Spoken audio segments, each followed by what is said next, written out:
안녕하세요. 보험금 팔례방입니다.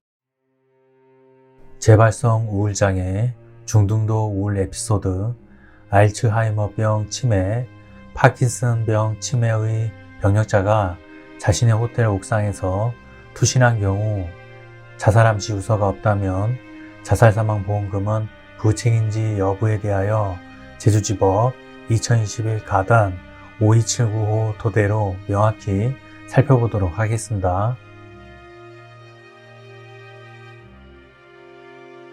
인정사실, 망인은 2019년 4월 23일 제주시 H에 있는 자신이 운영하던 I호텔 옥상에서 추락하여 흉부 손상으로 사망하였습니다.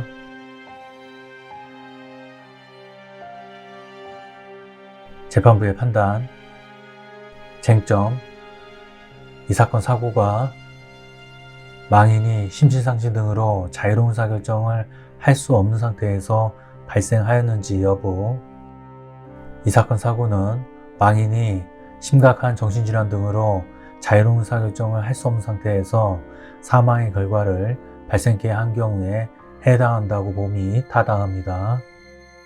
상세한 이유는 다음과 같습니다. 망인은 이 사건 사고 당시 만 70세의 여성이었습니다. 망인은 이 사건 사고가 발생하기 전까지 N 의원, O 신경정신과 의원, 제주대학교 병원, L 병원, P 병원 등에서 상세불명의 재발성 우울장애, 뇌손상, 뇌기능 이상 및 신체 질환에 의한 기타 명시된 정신장애, 중등도 우울 에피소드, 파킨슨병 등으로 치료를 받아왔는데 그 가운데 주요한 내용은 아래와 같습니다. 망인은 2005년 11월 16일 N의원에서 초진을 받은 것을 시작으로 2008년 2월 20일 무렵부터 이 사건 사고가 발생한 날인 2019년 4월 23일까지 주기적으로 치료를 받아왔는데 주로 화병, 불면 등을 호소함에 따라 2008년 10월 28일부터 2008년 10월 31일까지 입원 치료를 받았고 2018년 12월 24일 망상증으로 치료제를 처방받기도 하였습니다. 망인은 2014년 9월 19일 및 2016년 3월 16일에는 자살을 기도하여 Q병원에서 기타 제초제의 독성 효과 증상으로 치료를 받기도 하였습니다. 망인은 2018년 1월 2일 L병원 응급실에 수년 전부터 몸이 느려지고 보행이 힘들었는데 1개월 전부터는 혼자 걸을 수 없을 정도로 보행이 힘들고 횡설수설하는 양상이 심해졌다고 호소하면서 입원한 다음 파킨슨병, 치매, 부신피지 호르몬 결핍증, 불면, 우울증 등을 진단받고 치료를 시작해 2018년 1월 12일 퇴원하였습니다. 그 후 2018년 1월 24일 외래로 다시 내원하여 2019년 1월 4일까지 진료를 받았는데 그 사이 2018년 7월 10일부터 2018년 8월 20일까지 2018년 9월 3일부터 2018년 9월 20일까지는 중등도 우울 에피소드, 비정형 혼합형, 알츠하이머병 치매, 파킨슨병 치매, 난폭한 행동 등으로 진단을 받고 입원 치료를 하였습니다.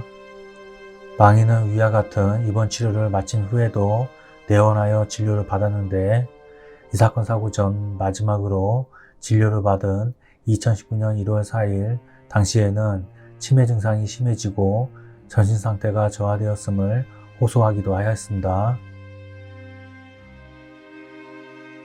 또 망인에 대하여 2018년 1월 3일 실시한 간이치매 평가 3종 및 2019년 1월 7일 실시한 간이치매 평가 4종 결과는 망인에게 기억력과 시간에 대해 중등도의 장애가 있고 문제 해결 능력, 유사성, 상의성 해석에 관해서는 중등도의 장애가 있으나 사회생활에 대한 판단력은 대부분 유지되어 있다라고 나타났습니다.